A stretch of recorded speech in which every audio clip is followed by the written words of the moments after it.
오늘 당신의 하루는 어떠셨나요?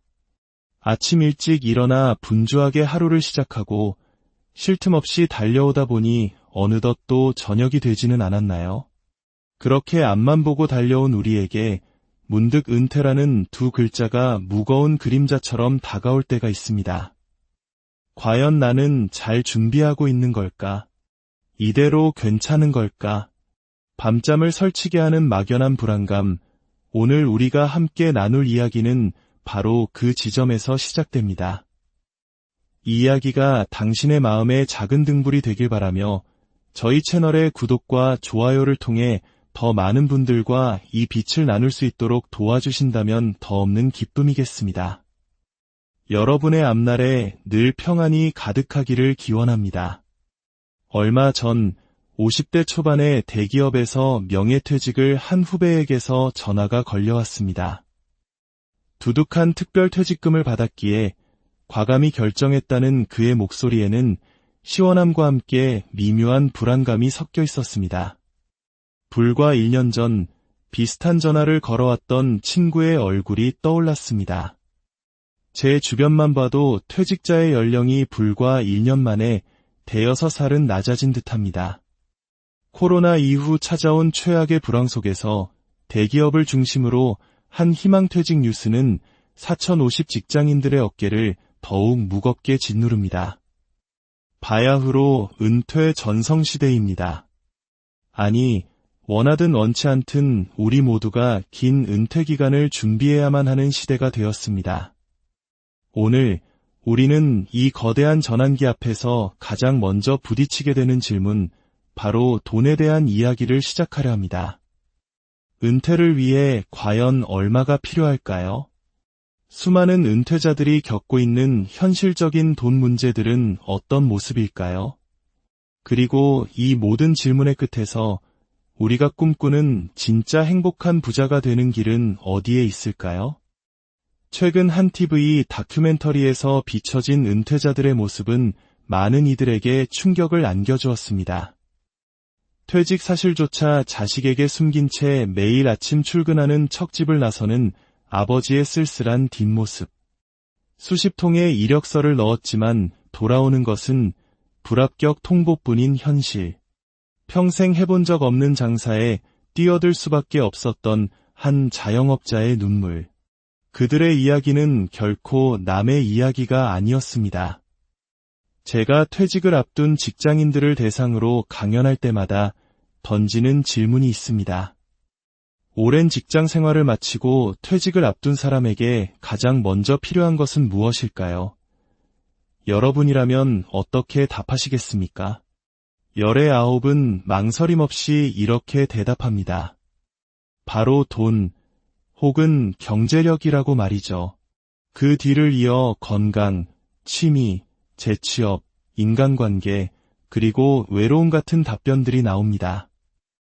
이처럼 퇴직 후 우리가 마주할 가장 큰 당면 과제가 돈이라는 사실은 너무나도 명백해 보입니다. 자, 그렇다면 가장 큰 관심사인 은퇴자금, 구체적으로 얼마가 필요할까요? 국민연금공단의 조사에 따르면 부부 기준으로 표준적인 생활을 유지하기 위한 적정 생활비는 월 277만 원이라고 합니다.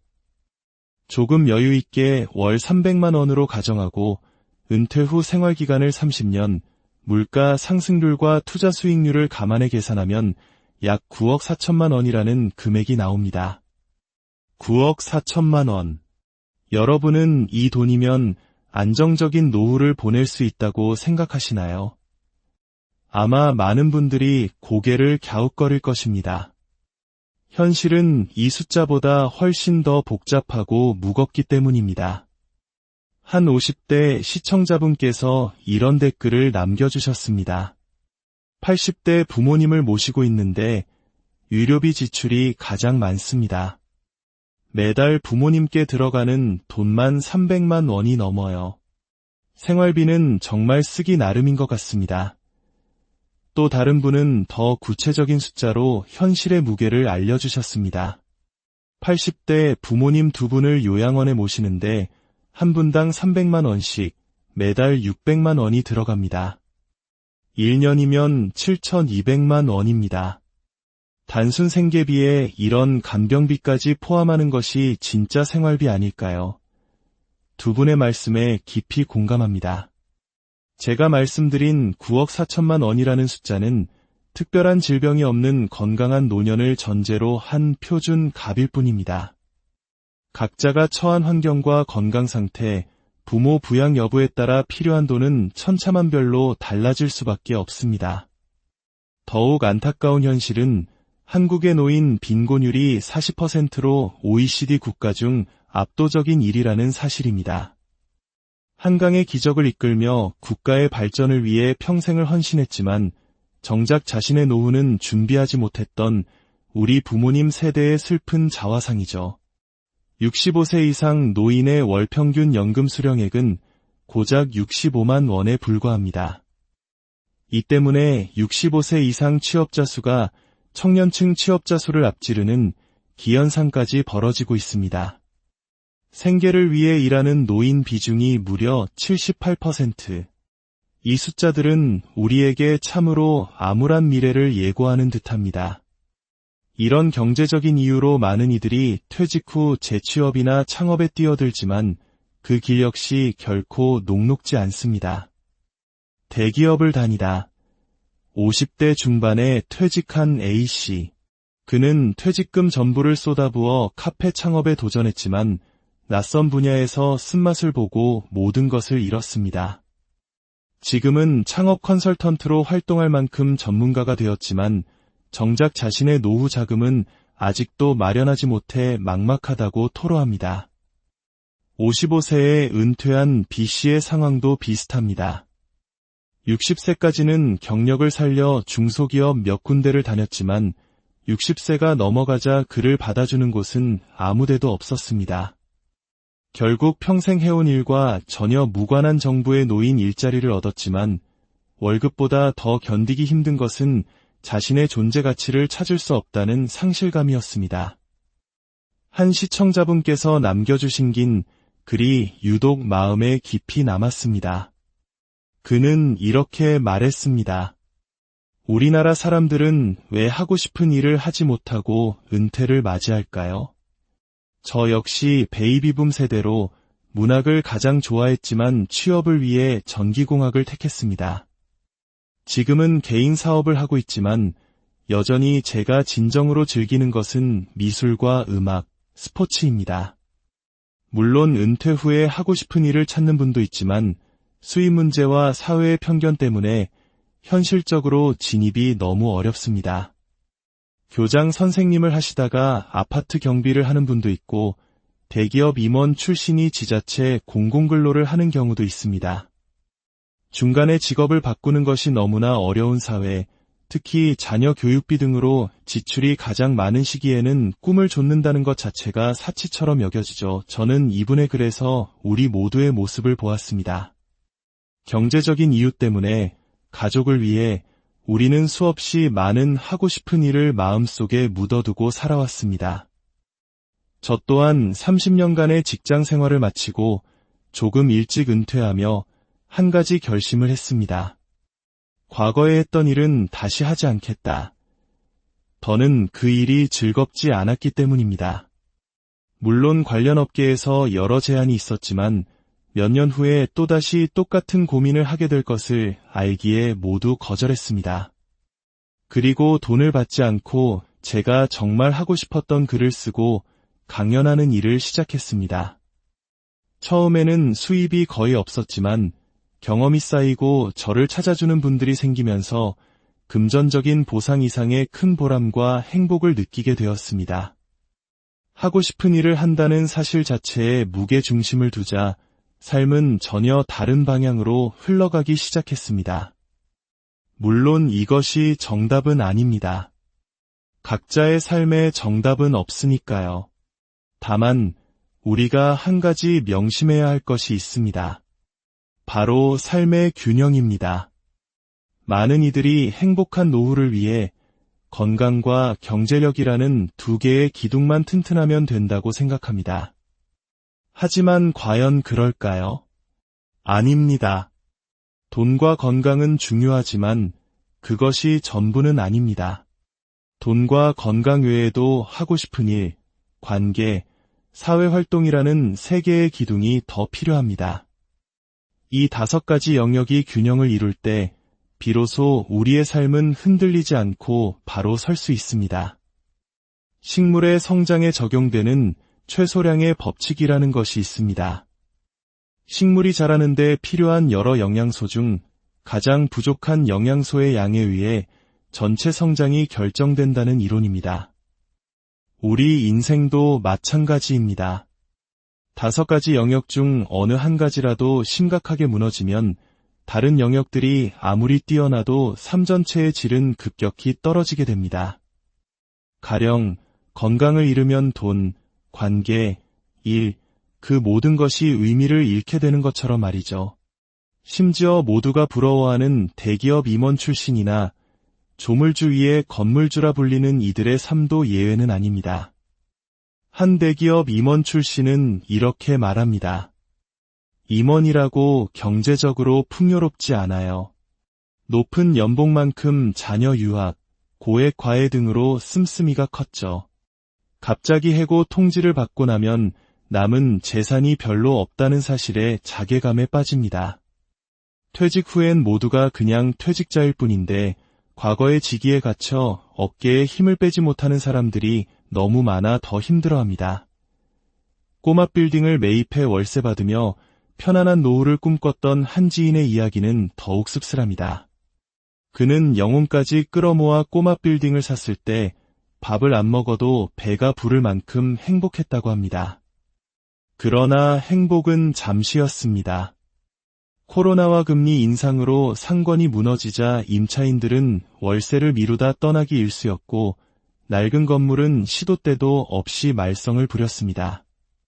늘어나는 대출 이자와 뚝뚝 떨어지는 건물 가격을 보며 성공의 상징이었던 꼬마 빌딩은 어느새 그의 발목을 잡는 족쇄가 되어버렸습니다. 왜 우리는 이토록 돈에 얽매여 불안해하는 것일까요? 최근 전 세계 17개 선진국을 대상으로 삶을 의미 있게 만드는 것은 무엇인가라는 설문조사를 했습니다. 결과는 충격적이었습니다. 다른 모든 선진국이 가족과 직업에서 삶의 의미를 찾을 때 유독 한국만이 물질적 풍요를 1순위로 꼽았습니다. 미국인들은 순자산이 평균 7억 5천만 원임에도 불구하고 절반이 스스로를 이미 부유하다고 느끼는 반면 한국인들은 단 6%만이 자신을 부자라고 생각했습니다. 이 차이는 어디에서 오는 걸까요? 바로 기준의 차이입니다. 우리는 끊임없이 남과 비교하며 살아갑니다. 타인의 기준에 나를 맞추려다 보니 나만의 절대적인 기준이 없습니다. 언론에서 말하는 노후 자금 최소 5억, 강남 아파트 평균과 같은 숫자들은 모두 남의 기준일 뿐입니다. 그 기준에 맞추려 하다 보면 우리는 평생 돈의 노예가 되어 행복과 점점 멀어질 수밖에 없습니다. 이제 우리는 나침반을 고쳐 잡아야 합니다. 타인을 향해 있던 바늘을 바로 나 자신에게로 돌려야 합니다. 가장 먼저 남의 기준이 아닌 나에게 맞는 현실적인 경제적 기준을 만들어야 합니다. 은퇴 후에는 활동량이 줄어 소비가 자연스럽게 감소한다는 통계도 있습니다.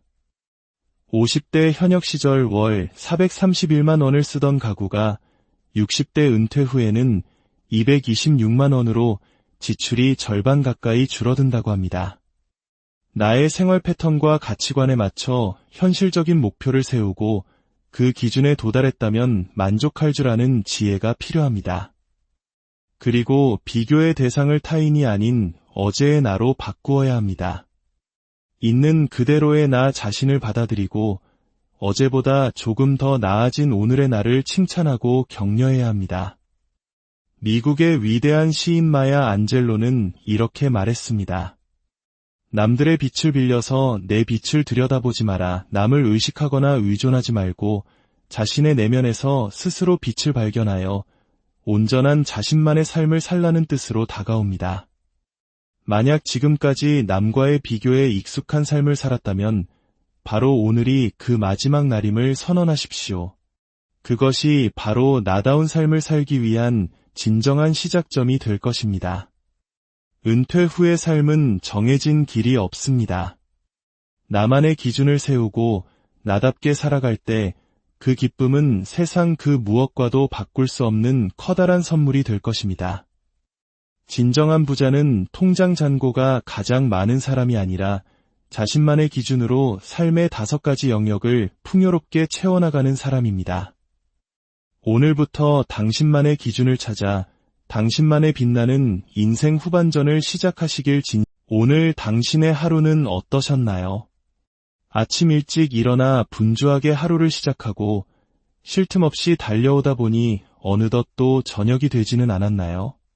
그렇게 앞만 보고 달려온 우리에게 문득 은퇴라는 2글자가 무거운 그림자처럼 다가올 때가 있습니다. 과연 나는 잘 준비하고 있는 걸까?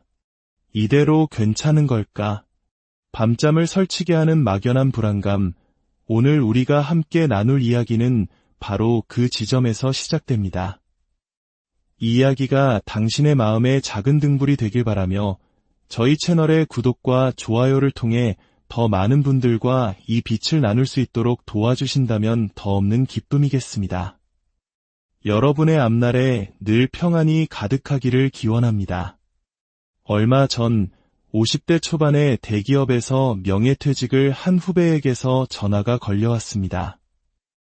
두둑한 특별퇴직금을 받았기에 과감히 결정했다는 그의 목소리에는 시원함과 함께 미묘한 불안감이 섞여 있었습니다. 불과 1년 전 비슷한 전화를 걸어왔던 친구의 얼굴이 떠올랐습니다. 제 주변만 봐도 퇴직자의 연령이 불과 1년 만에 5살은 낮아진 듯합니다. 코로나 이후 찾아온 최악의 불황 속에서 대기업을 중심으로 한 희망퇴직 뉴스는 4,050 직장인들의 어깨를 더욱 무겁게 짓누릅니다. 바야흐로 은퇴 전성시대입니다. 아니, 원하든 원치 않든 우리 모두가 긴 은퇴 기간을 준비해야만 하는 시대가 되었습니다. 오늘 우리는 이 거대한 전환기 앞에서 가장 먼저 부딪히게 되는 질문, 바로 돈에 대한 이야기를 시작하려 합니다. 은퇴를 위해 과연 얼마가 필요할까요? 수많은 은퇴자들이 겪고 있는 현실적인 돈 문제들은 어떤 모습일까요? 그리고 이 모든 질문의 끝에서 우리가 꿈꾸는 진짜 행복한 부자가 되는 길은 어디에 있을까요? 최근 한 TV 다큐멘터리에서 비춰진 은퇴자들의 모습은 많은 이들에게 충격을 안겨주었습니다. 퇴직 사실조차 자식에게 숨긴 채 매일 아침 출근하는 척집을 나서는 아버지의 쓸쓸한 뒷모습.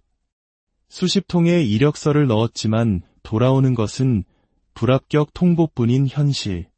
평생 해본 적 없는 장사에 뛰어들 수밖에 없었던 한 자영업자의 눈물. 그들의 이야기는 결코 남의 이야기가 아니었습니다. 제가 퇴직을 앞둔 직장인들을 대상으로 강연할 때마다 던지는 질문이 있습니다. 오랜 직장 생활을 마치고 퇴직을 앞둔 사람에게 가장 먼저 필요한 것은 무엇일까요? 여러분이라면 어떻게 답하시겠습니까? 열의 9은 망설임 없이 이렇게 대답합니다. 바로 돈, 혹은 경제력이라고 말이죠. 그 뒤를 이어 건강, 취미, 재취업, 인간관계, 그리고 외로움 같은 답변들이 나옵니다. 이처럼 퇴직 후 우리가 마주할 가장 큰 당면 과제가 돈이라는 사실은 너무나도 명백해 보입니다. 자, 그렇다면 가장 큰 관심사인 은퇴자금, 구체적으로 얼마가 필요할까요? 국민연금공단의 조사에 따르면 부부 기준으로 표준적인 생활을 유지하기 위한 적정 생활비는 월 277만 원이라고 합니다. 조금 여유 있게 월 300만 원으로 가정하고 은퇴 후 생활기간을 30년, 물가 상승률과 투자 수익률을 감안해 계산하면 약 9억 4천만 원이라는 금액이 나옵니다. 9억 4천만 원. 여러분은 이 돈이면 안정적인 노후를 보낼 수 있다고 생각하시나요? 아마 많은 분들이 고개를 갸웃거릴 것입니다. 현실은 이 숫자보다 훨씬 더 복잡하고 무겁기 때문입니다. 한 50대 시청자분께서 이런 댓글을 남겨주셨습니다. 80대 부모님을 모시고 있는데 유료비 지출이 가장 많습니다. 매달 부모님께 들어가는 돈만 300만 원이 넘어요. 생활비는 정말 쓰기 나름인 것 같습니다. 또 다른 분은 더 구체적인 숫자로 현실의 무게를 알려주셨습니다. 80대 부모님 두 분을 요양원에 모시는데 한 분당 300만 원씩 매달 600만 원이 들어갑니다. 1년이면 7,200만 원입니다. 단순 생계비에 이런 간병비까지 포함하는 것이 진짜 생활비 아닐까요? 두 분의 말씀에 깊이 공감합니다. 제가 말씀드린 9억 4천만 원이라는 숫자는 특별한 질병이 없는 건강한 노년을 전제로 한 표준 값일 뿐입니다. 각자가 처한 환경과 건강 상태, 부모 부양 여부에 따라 필요한 돈은 천차만별로 달라질 수밖에 없습니다. 더욱 안타까운 현실은 한국에 놓인 빈곤율이 40%로 OECD 국가 중 압도적인 1위라는 사실입니다. 한강의 기적을 이끌며 국가의 발전을 위해 평생을 헌신했지만 정작 자신의 노후는 준비하지 못했던 우리 부모님 세대의 슬픈 자화상이죠. 65세 이상 노인의 월 평균 연금 수령액은 고작 65만 원에 불과합니다. 이 때문에 65세 이상 취업자 수가 청년층 취업자 수를 앞지르는 기현상까지 벌어지고 있습니다. 생계를 위해 일하는 노인 비중이 무려 78%. 이 숫자들은 우리에게 참으로 암울한 미래를 예고하는 듯합니다. 이런 경제적인 이유로 많은 이들이 퇴직 후 재취업이나 창업에 뛰어들지만 그 길 역시 결코 녹록지 않습니다. 대기업을 다니다 50대 중반에 퇴직한 A씨. 그는 퇴직금 전부를 쏟아부어 카페 창업에 도전했지만 낯선 분야에서 쓴맛을 보고 모든 것을 잃었습니다. 지금은 창업 컨설턴트로 활동할 만큼 전문가가 되었지만 정작 자신의 노후 자금은 아직도 마련하지 못해 막막하다고 토로합니다. 55세에 은퇴한 B씨의 상황도 비슷합니다. 60세까지는 경력을 살려 중소기업 몇 군데를 다녔지만 60세가 넘어가자 그를 받아주는 곳은 아무데도 없었습니다. 결국 평생 해온 일과 전혀 무관한 정부에 놓인 일자리를 얻었지만 월급보다 더 견디기 힘든 것은 자신의 존재 가치를 찾을 수 없다는 상실감이었습니다. 한 시청자분께서 남겨주신 긴 글이 유독 마음에 깊이 남았습니다. 그는 이렇게 말했습니다. 우리나라 사람들은 왜 하고 싶은 일을 하지 못하고 은퇴를 맞이할까요? 저 역시 베이비붐 세대로 문학을 가장 좋아했지만 취업을 위해 전기공학을 택했습니다. 지금은 개인 사업을 하고 있지만 여전히 제가 진정으로 즐기는 것은 미술과 음악, 스포츠입니다. 물론 은퇴 후에 하고 싶은 일을 찾는 분도 있지만 수입 문제와 사회의 편견 때문에 현실적으로 진입이 너무 어렵습니다. 교장 선생님을 하시다가 아파트 경비를 하는 분도 있고 대기업 임원 출신이 지자체 공공근로를 하는 경우도 있습니다. 중간에 직업을 바꾸는 것이 너무나 어려운 사회, 특히 자녀 교육비 등으로 지출이 가장 많은 시기에는 꿈을 좇는다는 것 자체가 사치처럼 여겨지죠. 저는 이분의 글에서 우리 모두의 모습을 보았습니다.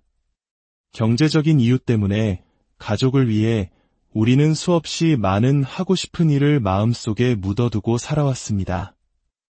저 또한 30년간의 직장 생활을 마치고 조금 일찍 은퇴하며 한 가지 결심을 했습니다. 과거에 했던 일은 다시 하지 않겠다. 더는 그 일이 즐겁지 않았기 때문입니다. 물론 관련 업계에서 여러 제안이 있었지만 몇 년 후에 또다시 똑같은 고민을 하게 될 것을 알기에 모두 거절했습니다. 그리고 돈을 받지 않고 제가 정말 하고 싶었던 글을 쓰고 강연하는 일을 시작했습니다. 처음에는 수입이 거의 없었지만 경험이 쌓이고 저를 찾아주는 분들이 생기면서 금전적인 보상 이상의 큰 보람과 행복을 느끼게 되었습니다. 하고 싶은 일을 한다는 사실 자체에 무게 중심을 두자 삶은 전혀 다른 방향으로 흘러가기 시작했습니다. 물론 이것이 정답은 아닙니다. 각자의 삶에 정답은 없으니까요. 다만 우리가 한 가지 명심해야 할 것이 있습니다. 바로 삶의 균형입니다. 많은 이들이 행복한 노후를 위해 건강과 경제력이라는 두 개의 기둥만 튼튼하면 된다고 생각합니다. 하지만 과연 그럴까요? 아닙니다. 돈과 건강은 중요하지만 그것이 전부는 아닙니다. 돈과 건강 외에도 하고 싶은 일, 관계, 사회활동이라는 세 개의 기둥이 더 필요합니다. 이 5가지 영역이 균형을 이룰 때 비로소 우리의 삶은 흔들리지 않고 바로 설 수 있습니다. 식물의 성장에 적용되는 최소량의 법칙이라는 것이 있습니다. 식물이 자라는 데 필요한 여러 영양소 중 가장 부족한 영양소의 양에 의해 전체 성장이 결정된다는 이론입니다. 우리 인생도 마찬가지입니다. 5가지 영역 중 어느 한 가지라도 심각하게 무너지면 다른 영역들이 아무리 뛰어나도 삶 전체의 질은 급격히 떨어지게 됩니다. 가령 건강을 잃으면 돈, 관계, 일, 그 모든 것이 의미를 잃게 되는 것처럼 말이죠. 심지어 모두가 부러워하는 대기업 임원 출신이나 조물주 위에 건물주라 불리는 이들의 삶도 예외는 아닙니다. 한 대기업 임원 출신은 이렇게 말합니다. 임원이라고 경제적으로 풍요롭지 않아요. 높은 연봉만큼 자녀 유학, 고액 과외 등으로 씀씀이가 컸죠. 갑자기 해고 통지를 받고 나면 남은 재산이 별로 없다는 사실에 자괴감에 빠집니다. 퇴직 후엔 모두가 그냥 퇴직자일 뿐인데 과거의 직위에 갇혀 어깨에 힘을 빼지 못하는 사람들이 너무 많아 더 힘들어합니다. 꼬마 빌딩을 매입해 월세 받으며 편안한 노후를 꿈꿨던 한 지인의 이야기는 더욱 씁쓸합니다. 그는 영혼까지 끌어모아 꼬마 빌딩을 샀을 때 밥을 안 먹어도 배가 부를 만큼 행복했다고 합니다. 그러나 행복은 잠시였습니다. 코로나와 금리 인상으로 상권이 무너지자 임차인들은 월세를 미루다 떠나기 일쑤였고 낡은 건물은 시도 때도 없이 말썽을 부렸습니다. 늘어나는 대출 이자와 뚝뚝 떨어지는 건물 가격을 보며 성공의 상징이었던 꼬마 빌딩은 어느새 그의 발목을 잡는 족쇄가 되어버렸습니다. 왜 우리는 이토록 돈에 얽매여 불안해하는 것일까요? 최근 전 세계 17개 선진국을 대상으로 삶을 의미 있게 만드는 것은 무엇인가라는 설문조사를 했습니다. 결과는 충격적이었습니다. 다른 모든 선진국이 가족과 직업에서 삶의 의미를 찾을 때 유독 한국만이 물질적 풍요를 1순위로 꼽았습니다. 미국인들은 순자산이 평균 7억 5천만 원임에도 불구하고 절반이 스스로를 이미 부유하다고 느끼는 반면 한국인들은 단 6%만이 자신을 부자라고 생각했습니다. 이 차이는 어디에서 오는 걸까요? 바로 기준의 차이입니다. 우리는 끊임없이 남과 비교하며 살아갑니다. 타인의 기준에 나를 맞추려다 보니 나만의 절대적인 기준이 없습니다. 언론에서 말하는 노후 자금 최소 5억, 강남 아파트 평균과 같은 숫자들은 모두 남의 기준일 뿐입니다. 그 기준에 맞추려 하다 보면 우리는 평생 돈의 노예가 되어 행복과 점점 멀어질 수밖에 없습니다. 이제 우리는 나침반을 고쳐 잡아야 합니다. 타인을 향해 있던 바늘을 바로 나 자신에게로 돌려야 합니다. 가장 먼저 남의 기준이 아닌 나에게 맞는 현실적인 경제적 기준을 만들어야 합니다. 은퇴 후에는 활동량이 줄어 소비가 자연스럽게 감소한다는 통계도 있습니다.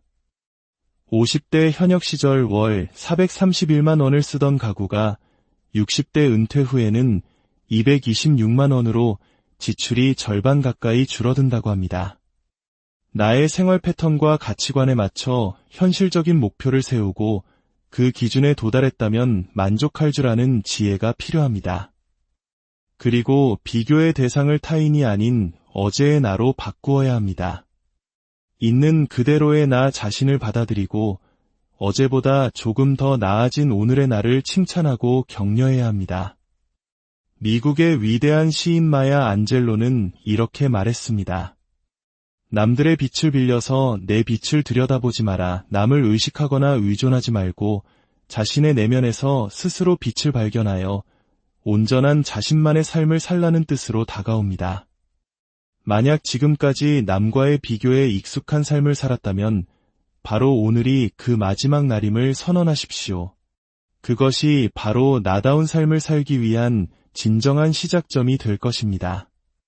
은퇴 후의 삶은 정해진 길이 없습니다. 나만의 기준을 세우고 나답게 살아갈 때 그 기쁨은 세상 그 무엇과도 바꿀 수 없는 커다란 선물이 될 것입니다. 진정한 부자는 통장 잔고가 가장 많은 사람이 아니라 자신만의 기준으로 삶의 5가지 영역을 풍요롭게 채워나가는 사람입니다. 오늘부터 당신만의 기준을 찾아 당신만의 빛나는 인생 후반전을 시작하시길 오늘 당신의 하루는 어떠셨나요? 아침 일찍 일어나 분주하게 하루를 시작하고 쉴 틈 없이 달려오다 보니 어느덧 또 저녁이 되지는 않았나요? 그렇게 앞만 보고 달려온 우리에게 문득 은퇴라는 두 글자가 무거운 그림자처럼 다가올 때가 있습니다. 과연 나는 잘 준비하고 있는 걸까? 이대로 괜찮은 걸까?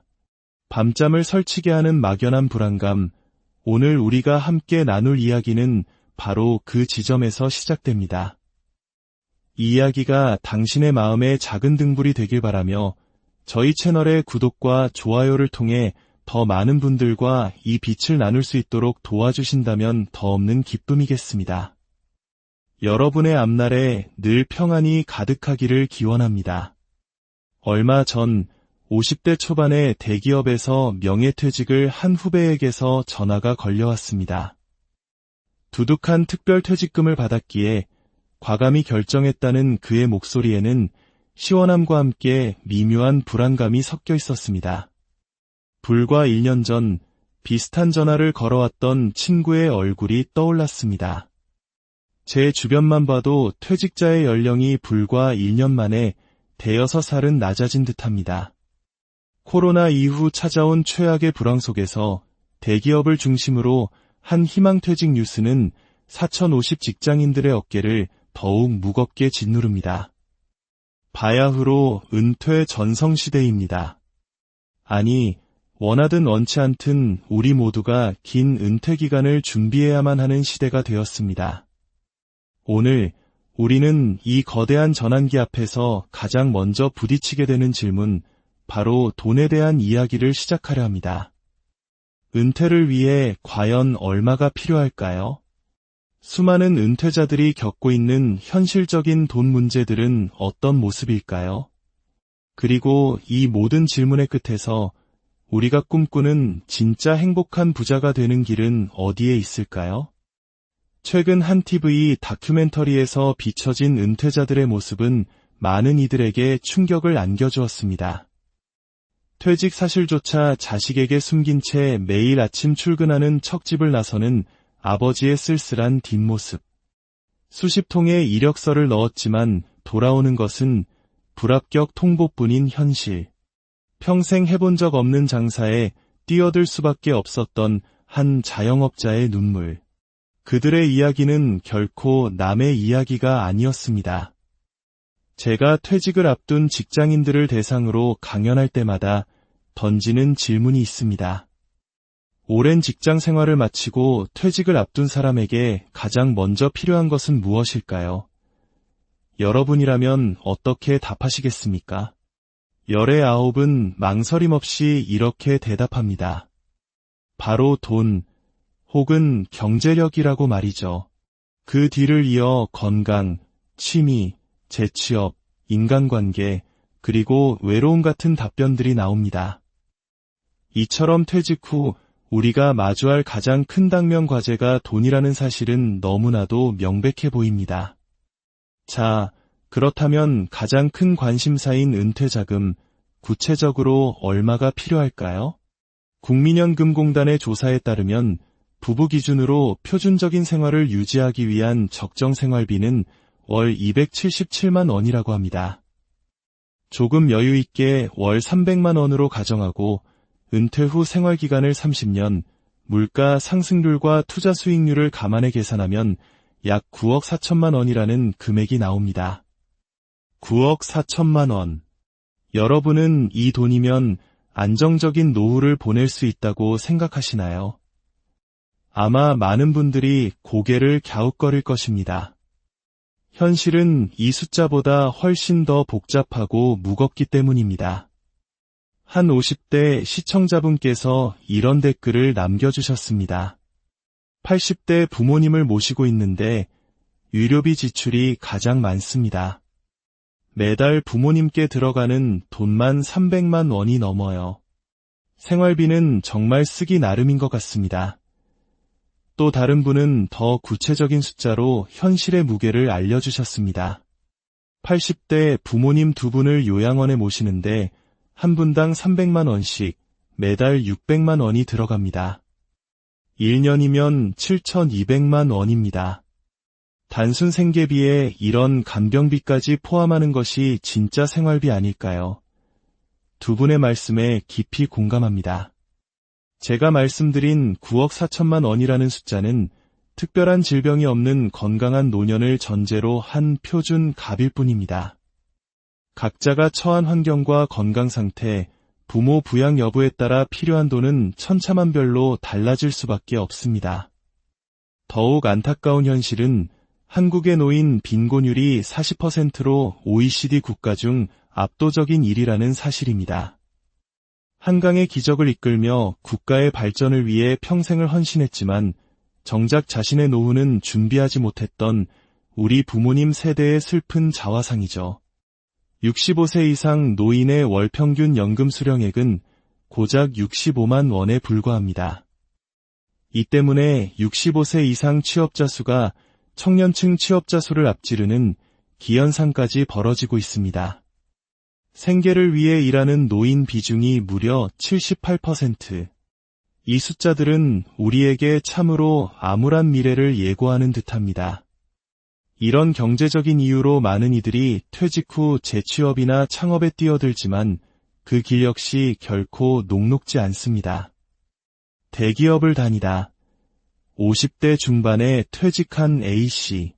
그는 퇴직금 전부를 쏟아부어 카페 창업에 도전했지만 낯선 분야에서 쓴맛을 보고 모든 것을 잃었습니다. 지금은 창업 컨설턴트로 활동할 만큼 전문가가 되었지만 정작 자신의 노후 자금은 아직도 마련하지 못해 막막하다고 토로합니다. 55세에 은퇴한 B씨의 상황도 비슷합니다. 60세까지는 경력을 살려 중소기업 몇 군데를 다녔지만 60세가 넘어가자 그를 받아주는 곳은 아무데도 없었습니다. 결국 평생 해온 일과 전혀 무관한 정부의 노인 일자리를 얻었지만 월급보다 더 견디기 힘든 것은 자신의 존재 가치를 찾을 수 없다는 상실감이었습니다. 한 시청자분께서 남겨주신 긴 글이 유독 마음에 깊이 남았습니다. 그는 이렇게 말했습니다. 우리나라 사람들은 왜 하고 싶은 일을 하지 못하고 은퇴를 맞이할까요? 저 역시 베이비붐 세대로 문학을 가장 좋아했지만 취업을 위해 전기공학을 택했습니다. 지금은 개인 사업을 하고 있지만 여전히 제가 진정으로 즐기는 것은 미술과 음악, 스포츠입니다. 물론 은퇴 후에 하고 싶은 일을 찾는 분도 있지만 수입 문제와 사회의 편견 때문에 현실적으로 진입이 너무 어렵습니다. 교장 선생님을 하시다가 아파트 경비를 하는 분도 있고 대기업 임원 출신이 지자체 공공근로를 하는 경우도 있습니다. 중간에 직업을 바꾸는 것이 너무나 어려운 사회, 특히 자녀 교육비 등으로 지출이 가장 많은 시기에는 꿈을 좇는다는 것 자체가 사치처럼 여겨지죠. 저는 이분의 글에서 우리 모두의 모습을 보았습니다. 경제적인 이유 때문에 가족을 위해 우리는 수없이 많은 하고 싶은 일을 마음속에 묻어두고 살아왔습니다. 저 또한 30년간의 직장 생활을 마치고 조금 일찍 은퇴하며 한 가지 결심을 했습니다. 과거에 했던 일은 다시 하지 않겠다. 더는 그 일이 즐겁지 않았기 때문입니다. 물론 관련 업계에서 여러 제안이 있었지만 몇 년 후에 또다시 똑같은 고민을 하게 될 것을 알기에 모두 거절했습니다. 그리고 돈을 받지 않고 제가 정말 하고 싶었던 글을 쓰고 강연하는 일을 시작했습니다. 처음에는 수입이 거의 없었지만 경험이 쌓이고 저를 찾아주는 분들이 생기면서 금전적인 보상 이상의 큰 보람과 행복을 느끼게 되었습니다. 하고 싶은 일을 한다는 사실 자체에 무게중심을 두자 삶은 전혀 다른 방향으로 흘러가기 시작했습니다. 물론 이것이 정답은 아닙니다. 각자의 삶에 정답은 없으니까요. 다만 우리가 한 가지 명심해야 할 것이 있습니다. 바로 삶의 균형입니다. 많은 이들이 행복한 노후를 위해 건강과 경제력이라는 두 개의 기둥만 튼튼하면 된다고 생각합니다. 하지만 과연 그럴까요? 아닙니다. 돈과 건강은 중요하지만 그것이 전부는 아닙니다. 돈과 건강 외에도 하고 싶은 일, 관계, 사회활동이라는 세 개의 기둥이 더 필요합니다. 이 5가지 영역이 균형을 이룰 때 비로소 우리의 삶은 흔들리지 않고 바로 설 수 있습니다. 식물의 성장에 적용되는 최소량의 법칙이라는 것이 있습니다. 식물이 자라는 데 필요한 여러 영양소 중 가장 부족한 영양소의 양에 의해 전체 성장이 결정된다는 이론입니다. 우리 인생도 마찬가지입니다. 5가지 영역 중 어느 한 가지라도 심각하게 무너지면 다른 영역들이 아무리 뛰어나도 삶 전체의 질은 급격히 떨어지게 됩니다. 가령 건강을 잃으면 돈, 관계, 일, 그 모든 것이 의미를 잃게 되는 것처럼 말이죠. 심지어 모두가 부러워하는 대기업 임원 출신이나 조물주 위에 건물주라 불리는 이들의 삶도 예외는 아닙니다. 한 대기업 임원 출신은 이렇게 말합니다. 임원이라고 경제적으로 풍요롭지 않아요. 높은 연봉만큼 자녀 유학, 고액 과외 등으로 씀씀이가 컸죠. 갑자기 해고 통지를 받고 나면 남은 재산이 별로 없다는 사실에 자괴감에 빠집니다. 퇴직 후엔 모두가 그냥 퇴직자일 뿐인데 과거의 직위에 갇혀 어깨에 힘을 빼지 못하는 사람들이 너무 많아 더 힘들어합니다. 꼬마 빌딩을 매입해 월세 받으며 편안한 노후를 꿈꿨던 한 지인의 이야기는 더욱 씁쓸합니다. 그는 영혼까지 끌어모아 꼬마 빌딩을 샀을 때 밥을 안 먹어도 배가 부를 만큼 행복했다고 합니다. 그러나 행복은 잠시였습니다. 코로나와 금리 인상으로 상권이 무너지자 임차인들은 월세를 미루다 떠나기 일쑤였고 낡은 건물은 시도 때도 없이 말썽을 부렸습니다. 늘어나는 대출 이자와 뚝뚝 떨어지는 건물 가격을 보며 성공의 상징이었던 꼬마 빌딩은 어느새 그의 발목을 잡는 족쇄가 되어버렸습니다. 왜 우리는 이토록 돈에 얽매여 불안해하는 것일까요? 최근 전 세계 17개 선진국을 대상으로 삶을 의미 있게 만드는 것은 무엇인가라는 설문조사를 했습니다. 결과는 충격적이었습니다. 다른 모든 선진국이 가족과 직업에서 삶의 의미를 찾을 때 유독 한국만이 물질적 풍요를 1순위로 꼽았습니다. 미국인들은 순자산이 평균 7억 5천만 원임에도 불구하고 절반이 스스로를 이미 부유하다고 느끼는 반면 한국인들은 단 6%만이 자신을 부자라고 생각했습니다. 이 차이는 어디에서 오는 걸까요? 바로 기준의 차이입니다. 우리는 끊임없이 남과 비교하며 살아갑니다. 타인의 기준에 나를 맞추려다 보니 나만의 절대적인 기준이 없습니다. 언론에서 말하는 노후 자금 최소 5억, 강남 아파트 평균과 같은 숫자들은 모두 남의 기준일 뿐입니다. 그 기준에 맞추려 하다 보면 우리는 평생 돈의 노예가 되어 행복과 점점 멀어질 수밖에 없습니다. 이제 우리는 나침반을 고쳐 잡아야 합니다. 타인을 향해 있던 바늘을 바로 나 자신에게로 돌려야 합니다. 가장 먼저 남의 기준이 아닌 나에게 맞는 현실적인 경제적 기준을 만들어야 합니다. 은퇴 후에는 활동량이 줄어 소비가 자연스럽게 감소한다는 통계도 있습니다. 50대 현역 시절 월 431만 원을 쓰던 가구가 60대 은퇴 후에는 226만 원으로 지출이 절반 가까이 줄어든다고 합니다. 나의 생활 패턴과 가치관에 맞춰 현실적인 목표를 세우고 그 기준에 도달했다면 만족할 줄 아는 지혜가 필요합니다. 그리고 비교의 대상을 타인이 아닌 어제의 나로 바꾸어야 합니다.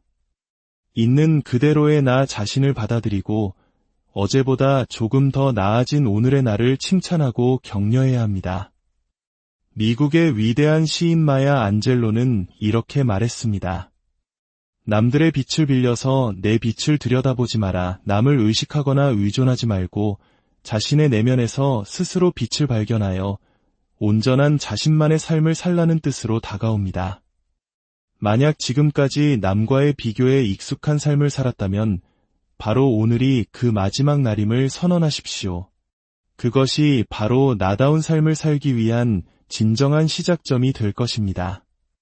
은퇴 후의 삶은 정해진 길이 없습니다. 나만의 기준을 세우고 나답게 살아갈 때 그 기쁨은 세상 그 무엇과도 바꿀 수 없는 커다란 선물이 될 것입니다. 진정한 부자는 통장 잔고가 가장 많은 사람이 아니라 자신만의 기준으로 삶의 5가지 영역을 풍요롭게 채워나가는 사람입니다.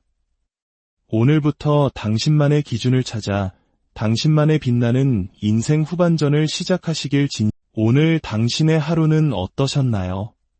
아침 일찍 일어나 분주하게 하루를 시작하고 쉴 틈 없이 달려오다 보니 어느덧 또 저녁이 되지는 않았나요? 그렇게 앞만 보고 달려온 우리에게 문득 은퇴라는 두 글자가 무거운 그림자처럼 다가올 때가 있습니다. 과연 나는 잘 준비하고 있는 걸까? 이대로 괜찮은 걸까? 밤잠을 설치게 하는 막연한 불안감, 오늘 우리가 함께 나눌 이야기는 바로 그 지점에서 시작됩니다. 이 이야기가 당신의 마음의 작은 등불이 되길 바라며 저희 채널의 구독과 좋아요를 통해 더 많은 분들과 이 빛을 나눌 수 있도록 도와주신다면 더 없는 기쁨이겠습니다. 여러분의 앞날에 늘 평안이 가득하기를 기원합니다. 얼마 전 50대 초반의 대기업에서 명예퇴직을 한 후배에게서 전화가 걸려왔습니다. 두둑한 특별퇴직금을 받았기에 과감히 결정했다는 그의 목소리에는 시원함과 함께 미묘한 불안감이 섞여 있었습니다. 불과 1년 전 비슷한 전화를 걸어왔던 친구의 얼굴이 떠올랐습니다. 제 주변만 봐도 퇴직자의 연령이 불과 1년 만에 대여섯 살은 낮아진 듯합니다. 코로나 이후 찾아온 최악의 불황 속에서 대기업을 중심으로 한 희망퇴직 뉴스는 4,050 직장인들의 어깨를 더욱 무겁게 짓누릅니다. 바야흐로 은퇴 전성시대입니다. 아니, 원하든 원치 않든 우리 모두가 긴 은퇴 기간을 준비해야만 하는 시대가 되었습니다. 오늘 우리는 이 거대한 전환기 앞에서 가장 먼저 부딪히게 되는 질문, 바로 돈에 대한 이야기를 시작하려 합니다. 은퇴를 위해 과연 얼마가 필요할까요? 수많은 은퇴자들이 겪고 있는 현실적인 돈 문제들은 어떤 모습일까요? 그리고 이 모든 질문의 끝에서 우리가 꿈꾸는 진짜 행복한 부자가 되는 길은 어디에 있을까요? 최근 한 TV 다큐멘터리에서 비춰진 은퇴자들의 모습은 많은 이들에게 충격을 안겨주었습니다. 퇴직 사실조차 자식에게 숨긴 채 매일 아침 출근하는 척집을 나서는 아버지의 쓸쓸한 뒷모습. 수십 통의 이력서를 넣었지만 돌아오는 것은 불합격 통보뿐인 현실. 평생 해본 적 없는 장사에 뛰어들 수밖에 없었던 한 자영업자의 눈물. 그들의 이야기는 결코 남의 이야기가 아니었습니다. 제가 퇴직을 앞둔 직장인들을 대상으로 강연할 때마다 던지는 질문이 있습니다. 오랜 직장 생활을 마치고 퇴직을 앞둔 사람에게 가장 먼저 필요한 것은 무엇일까요? 여러분이라면 어떻게 답하시겠습니까? 열의 9은 망설임 없이 이렇게 대답합니다. 바로 돈, 혹은 경제력이라고 말이죠. 그 뒤를 이어 건강, 취미, 재취업, 인간관계, 그리고 외로움 같은 답변들이 나옵니다. 이처럼 퇴직 후 우리가 마주할 가장 큰 당면 과제가 돈이라는 사실은 너무나도 명백해 보입니다. 자, 그렇다면 가장 큰 관심사인 은퇴자금, 구체적으로 얼마가 필요할까요? 국민연금공단의 조사에 따르면 부부 기준으로 표준적인 생활을 유지하기 위한 적정 생활비는 월 277만 원이라고 합니다. 조금 여유 있게 월 300만 원으로 가정하고 은퇴 후 생활기간을 30년, 물가 상승률과 투자 수익률을 감안해 계산하면 약 9억 4천만 원이라는 금액이 나옵니다. 9억 4천만 원. 여러분은 이 돈이면 안정적인 노후를 보낼 수 있다고 생각하시나요? 아마 많은 분들이 고개를 갸웃거릴 것입니다. 현실은 이 숫자보다 훨씬 더 복잡하고 무겁기 때문입니다. 한 50대 시청자분께서 이런 댓글을 남겨주셨습니다. 80대 부모님을 모시고 있는데 유료비 지출이 가장 많습니다. 매달 부모님께 들어가는 돈만 300만 원이 넘어요. 생활비는 정말 쓰기 나름인 것 같습니다. 또 다른 분은 더 구체적인 숫자로 현실의 무게를 알려주셨습니다. 80대 부모님 2분을 요양원에 모시는데 한 분당 300만 원씩 매달 600만 원이 들어갑니다. 1년이면 7,200만 원입니다. 단순 생계비에 이런 간병비까지 포함하는 것이 진짜 생활비 아닐까요? 두 분의 말씀에 깊이 공감합니다. 제가 말씀드린 9억 4천만 원이라는 숫자는 특별한 질병이 없는 건강한 노년을 전제로 한 표준 값일 뿐입니다. 각자가 처한 환경과 건강 상태, 부모 부양 여부에 따라 필요한 돈은 천차만별로 달라질 수밖에 없습니다. 더욱 안타까운 현실은 한국의 노인 빈곤율이 40%로 OECD 국가 중 압도적인 1위라는 사실입니다. 한강의 기적을 이끌며 국가의 발전을 위해 평생을 헌신했지만 정작 자신의 노후는 준비하지 못했던 우리 부모님 세대의 슬픈 자화상이죠. 65세 이상 노인의 월 평균 연금 수령액은 고작 65만 원에 불과합니다.